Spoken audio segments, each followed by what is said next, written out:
Pastor Roy Gearhart from Galloway United Methodist Church in Franklin, Pennsylvania, sharing a few words of encouragement to help us follow after Jesus. This week, we're continuing to look at the life of Solomon, and we are focused this week on his act of building the temple in Jerusalem. Solomon is blessed to build the first site of worship in Jerusalem, and in this, he is fulfilling a promise of God and a great heart's desire that his father David had possessed. You see, when David had become king and was well-founded as that ruler over all of Israel, he had take hold of him a desire to build a temple to honor God. He had established the capital in Jerusalem, and he had a great palace that he was living in. But he looked and saw that, well, the site of worship, that focal point to honor God, was still a tent. This had been the tabernacle, that had been that mobile site of worship that traveled with God's people as they journeyed from Egypt to their homeland that God had promised them. And the Lord's site of worship was still that tent.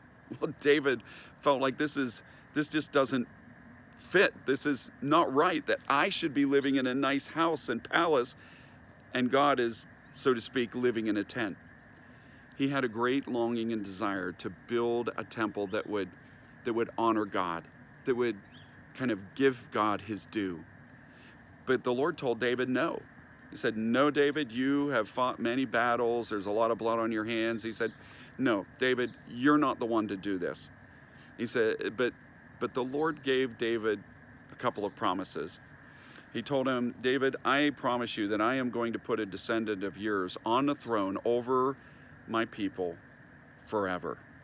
And so that there would always be a descendant of David on the throne. This was going to be fulfilled in those descendants of David who would sit upon the throne in Israel.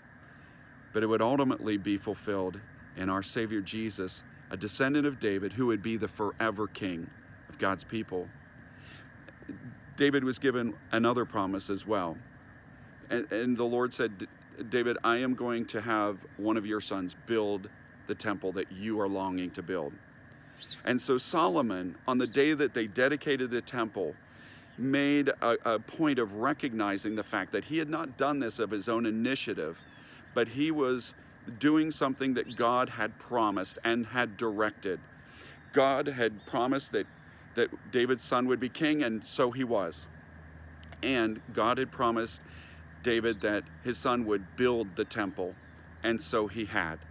And so that Solomon recognized that God had promised this. It was his purpose, his doing, that this was a fulfillment of God's intent and will.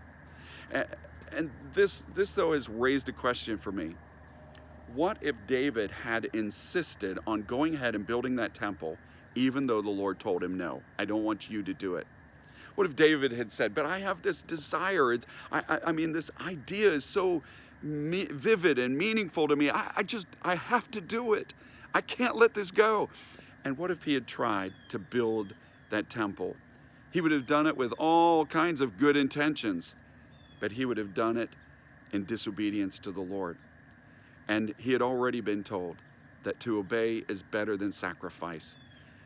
We need to recognize in our own lives that good intentions are not nearly as productive as good obedience to God.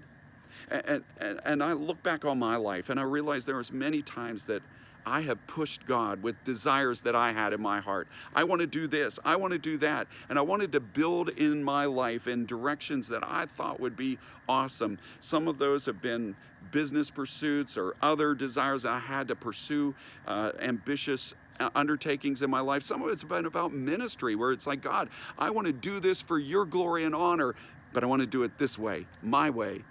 And when God said no, I sometimes have pushed and pushed and pushed.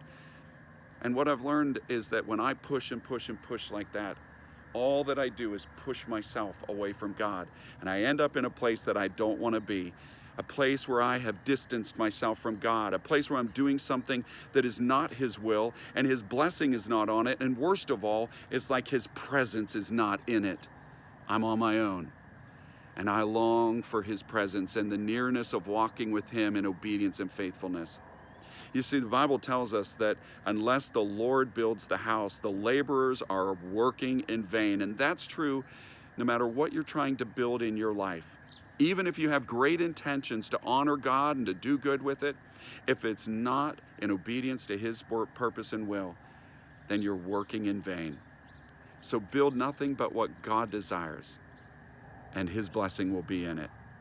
May God bless you today, and as you share his good news, may God make you a blessing wherever he takes you.